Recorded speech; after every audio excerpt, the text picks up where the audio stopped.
Welcome back to the Maximum Lawyer Podcast. My name is Jim Hacking. And I'm Tyson Mutrix. What's up, Jimmy? Tyson said my microphone wasn't loud enough, so now I'm making sure to speak with emotion and volume. I guess it was quiet, but it was kind of like I don't know. It sounded like you were almost like in a bathroom in a way. It was just kind of a weird. But you moved up, you moved it closer to yourself, so you're good to go. But how you doing, man? How you feeling? I'm feeling great. You want to go ahead and introduce our guest? I certainly do. Our guest today is Ted Bettencourt. Ted Bettencourt helps law firms get more leads and cases through his human-powered message answering service, Juvo Leads. Real people answer law firms, website chat, SMS messages, GBP messages, and LSA messages, turning those conversations into qualified leads and cases. Before co-founding Juvo Leads with his partner Nick Taylor, Ted ran a small legal marketing agency in Boston. Ted was chat agent number one at Juvo Leads, first answering chats on his own clients' websites, to now have his chat team answer chats on over 1,100 websites around the country. And we'll ask some more about that. Ted, welcome to the show. Yeah, thanks for having me, guys. Long-time fan, been in the Facebook group, kind of sneaking in there, watching the comments for a long time now. And what's the, is it Meme Friday or is it Meme Thursday? I always forget, but I'm always watching all those and trying to add when I can. It's Meme Monday, and man, there's some people, like, when I see in my Facebook alerts that somebody, I know who it is, there's some people that post every Monday, like they Oh, have a yeah. bag of memes. It's Yeah. crazy. I hardly ever look at it, but that's great. So Ted, tell everybody maybe about your journey. How did you get into chat? What's your law background? All that good stuff.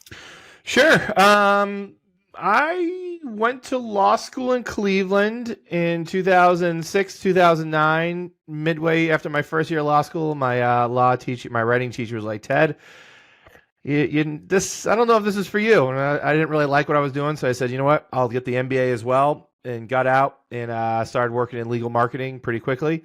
Was working for a content farm out in Boston. And I said, hey, everything you're doing, I can basically do on my own, plus do SEO. So I worked there for about 3 months, then kind of spun out from there, created my own agency.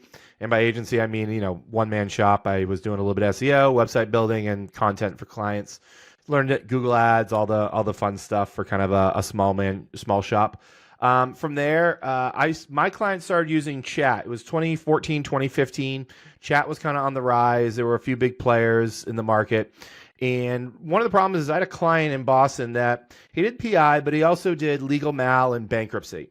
And the problem with legal malpractice is that everyone that loses a case thinks they want to sue their lawyer, and they have a case.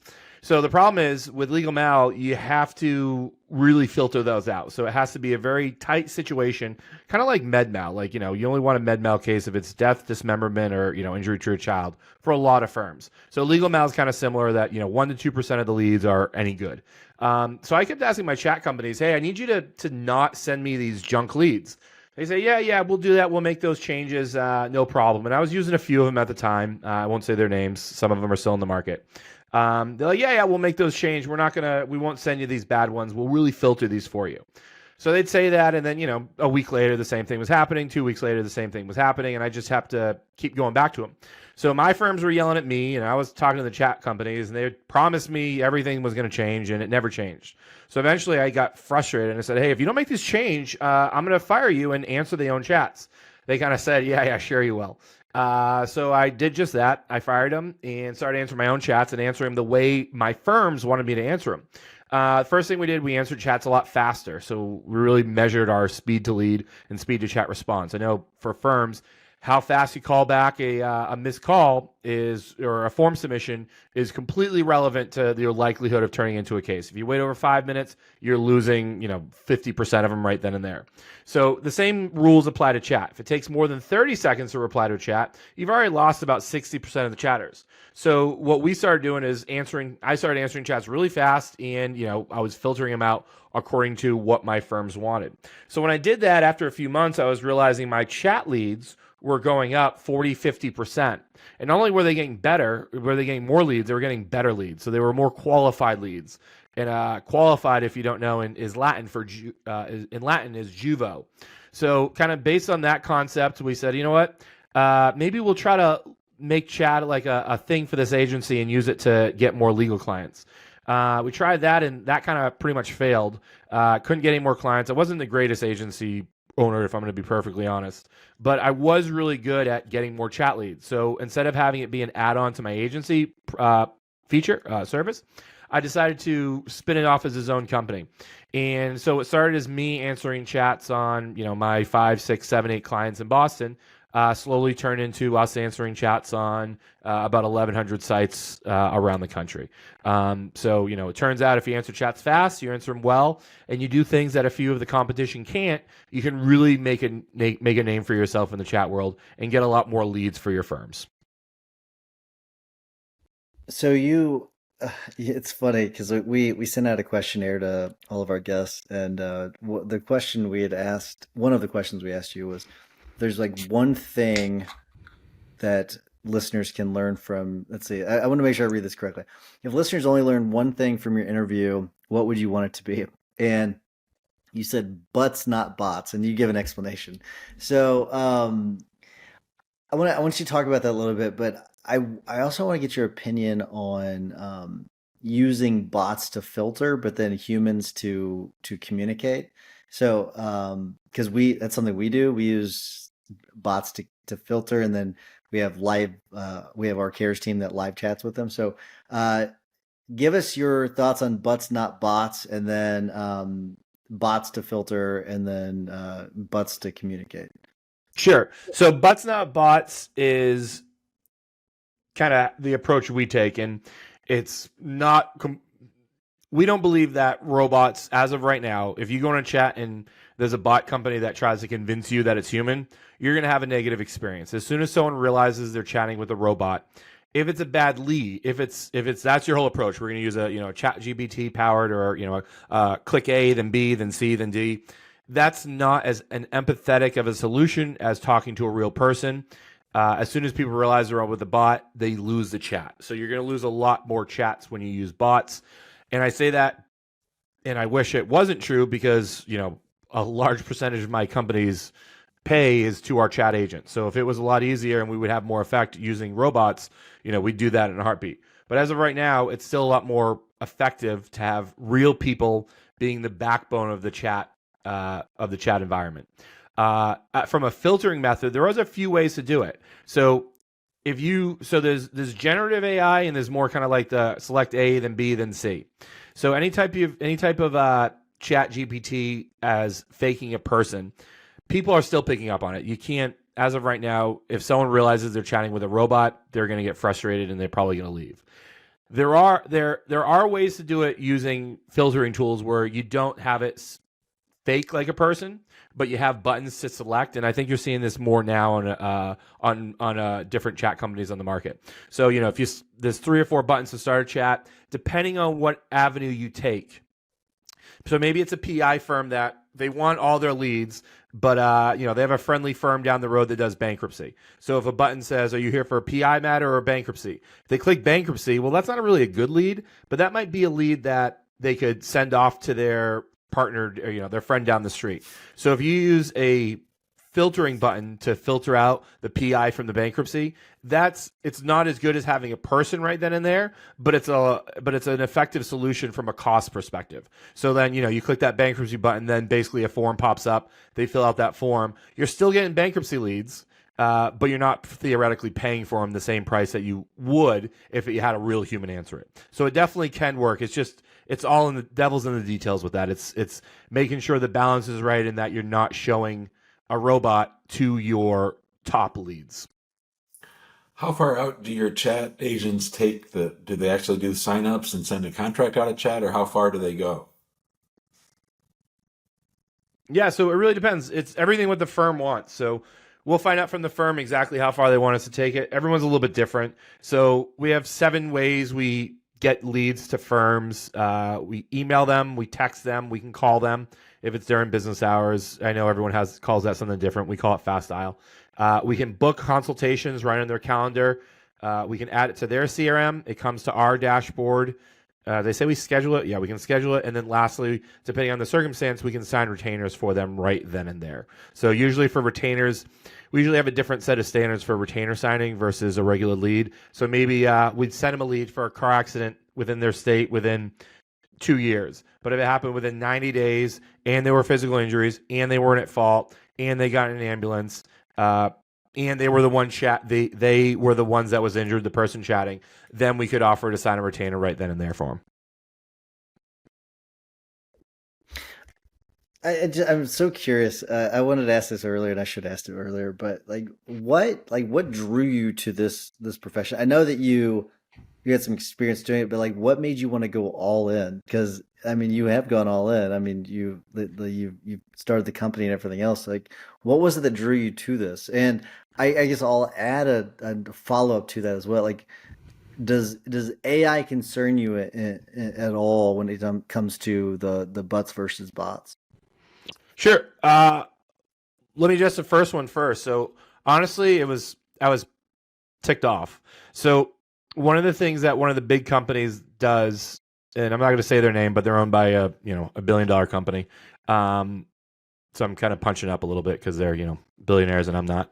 Is one of the things they would do on the chat is when I look at my chat on mobile, they would take this big bar that said chat with us and block my phone bars. So on all my mobile sites that I make for my clients, I'd put a mobile sticky bar. So when you scroll down on the website, the phone bar was there. So it's easy to call, set up with call tracking, call rel, all that stuff. But as soon as I put chat on, chat would block that phone number. So I'd have to call them and say, take the phone bar down. You're not getting me more leads. You're just stealing my phone calls. Because now someone that wants to call can't. And that really ticked me off. It was all right, so you're making me pay more for leads that would have called but can't because you're blocking my phone bar. So that was kind of one of the impetus. And I realized hey, if this is ticking me off, there's going to be a heck of a lot of other SEOs that aren't aware of it and shouldn't be happy with it. So that was kind of the impetus and realizing hey, the companies that are out there that are answering chats are doing some things that are kind of shady, and they're still doing other shady things to this day. There's one of the companies out there that they take your leads, and if they don't think that you want them, they sell them to other firms. So they even put it on their website. There's a lot of articles about it. Mockingbird does a great article about it. Is Engaged selling your leads? They're selling them to up to 10 different firms at once. And I realized hey, if these guys at the time are the market dominators and they're doing these shady things, there's an opportunity to serve this market better and faster. And that's kind of what inspired me to do it and what's been driving us to this day. So I want to say something, and I don't know if the Engage is who you're punching up at, but it doesn't matter. Something that Engage has done for years that has frustrated the hell out of me is they'll call and they'll say, hey, so we've been working with Jim Hacking and we want to talk to you about the Engage project. And that's what they do. Or they would say, that was their line. It was always their line for years. Or they would say, they would say things that were pretty misleading about having a case. We want to talk to you about some cases that we have with Jim Hacking. That they would say things like that. And that really pissed me off. And I would for me, I would never work with them. It's one of those things it really aggravated the hell out of me. Yeah. And they're $1 billion company. I don't mind punching up. And they're a lot smaller than they were on the chat side. But there are a lot of other companies that are our size or smaller. I'm not going to, everyone is out here trying their best. But them in particular, when they able to do stuff like that, it would just tick me off. And I hear you. And I've heard other agency owners say very similar things that they'll tell the firm they're working with the agency.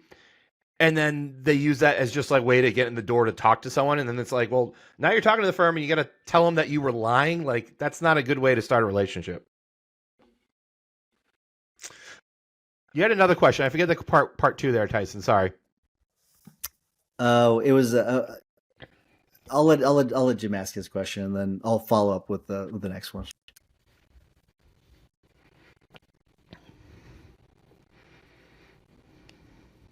Should I go? I couldn't hear what happened. Should I go?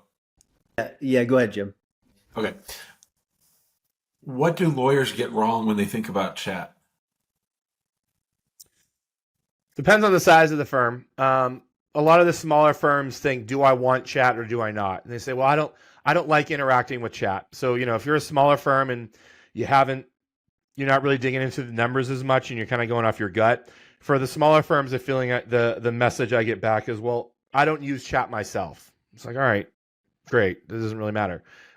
So I always try to turn the conversation, well, you don't like chat, but you like what it gets you. And you put chat on a website and you get 50% more leads day one. So if you have no chat on a website, you put chat on. We do a lot of A/B tests and we have a bunch of case studies that we always show off on this. You have no chat on a website, then you put chat on, your total lead volume goes up 50%. So the question isn't, do you like chat? The question is, do you like what chat gets you? And that's 50% more qualified leads. So that's a pushback I always get. And then the second thing for the bigger firms that are more numbers centric, it's where your chat's coming from. So a lot of, all the chat companies can do the same things for the most part. They answer chats on your website. Some can do retainers. Some can do GBP messages. Us and pretty much everyone else now is doing SMS messages. But our big differentiator now has been we answer LSA messages. So that's a huge impact for law firms' leads. So by answering messages from LSA, you actually get a ton more phone calls. So what we're doing now is saying, okay, well, you're getting the website leads from your current chat company, you're getting the SMS, maybe even the GBPs, and maybe they're inside retainers just like we do. But what percent of your leads right now are coming from LSA? And if they're saying, well, 10%, I say, well, you might want to make that 20, want to make that 30%. We can help make that true, make that accurate, or make that happen by answering the LSA messages, and no one else in the market can do that. It's pretty good. All right, so I should not have asked you the compound questions, but the question follow-up question I had to the one before was AI. Like, Yep. Are you concerned about AI at all at this point? Am I concerned? We were when it came out, and when everyone was talking about ChatGPT and you couldn't have a conversation in a coffee shop and not bring it up.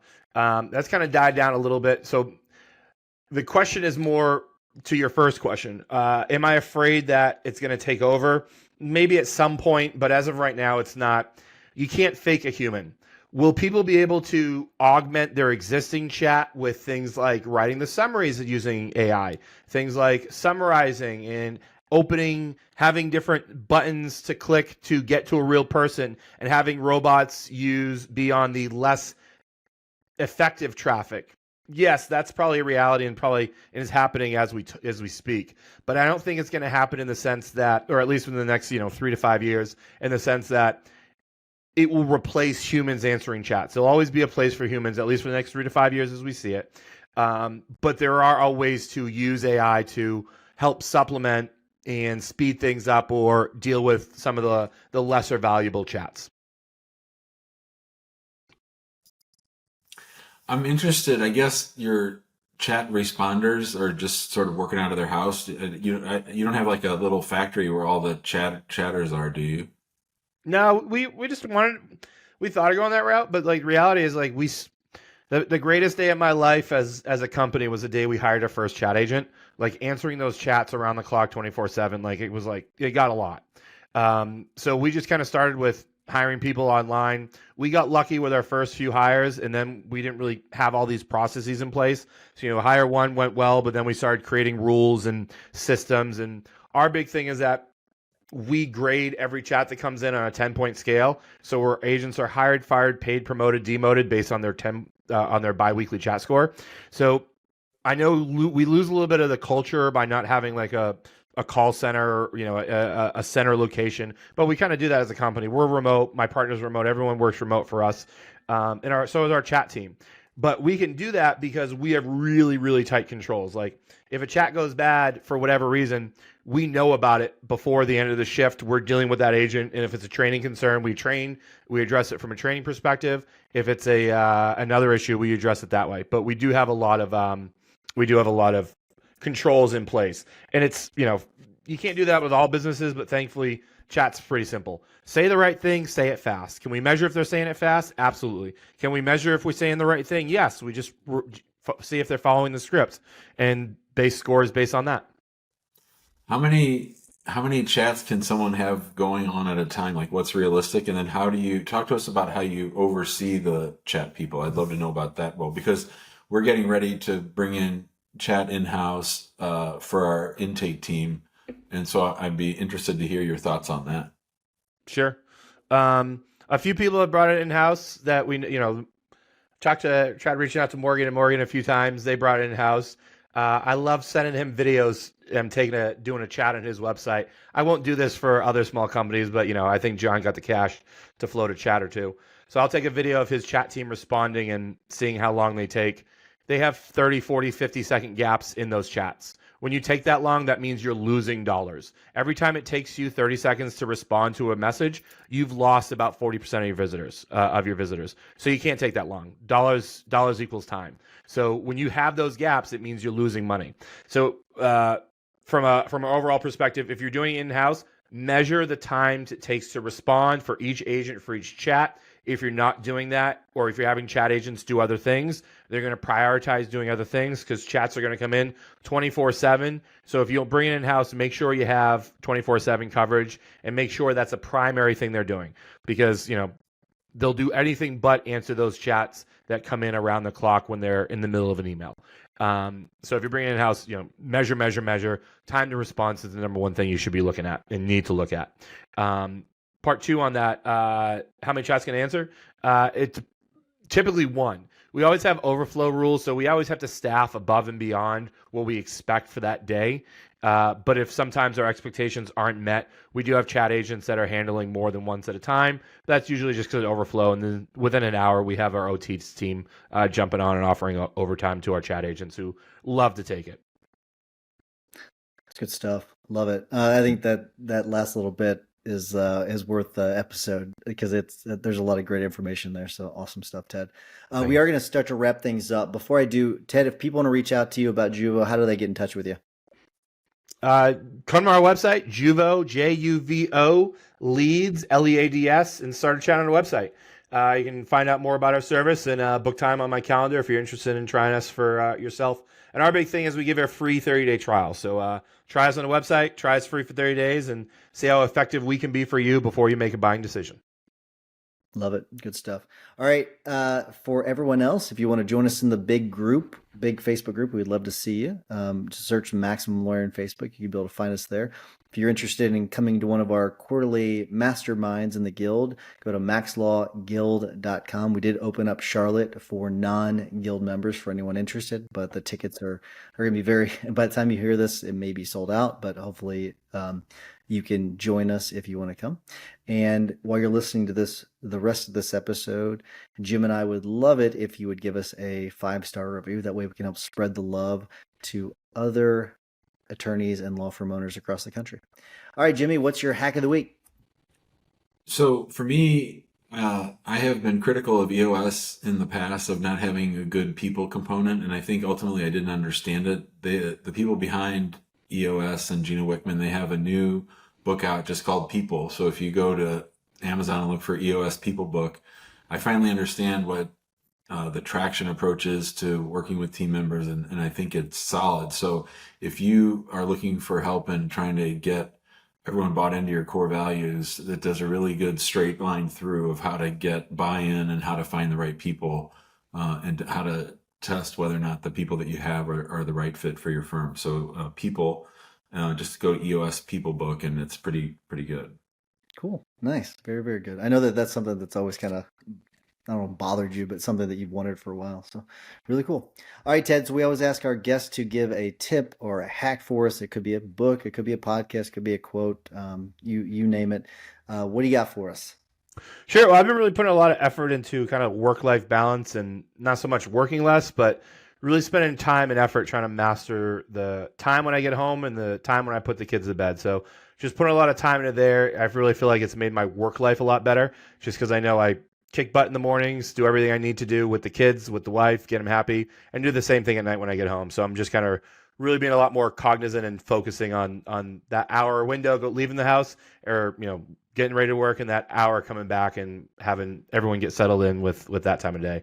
So just putting a lot of effort there has really made my life a lot better. Awesome. Really cool. Love it. For my tip of the week, it's something that we were talking about AI, so I'll mention an AI tool that's built into Adobe. And I don't know if it's based on the plan, but for those of you that don't know about it, on the right side of the window when you're in a PDF in Adobe, let's say it's a bunch of medical records or a contract or something, you can ask the the AI questions inside of the PDF. It's pretty cool.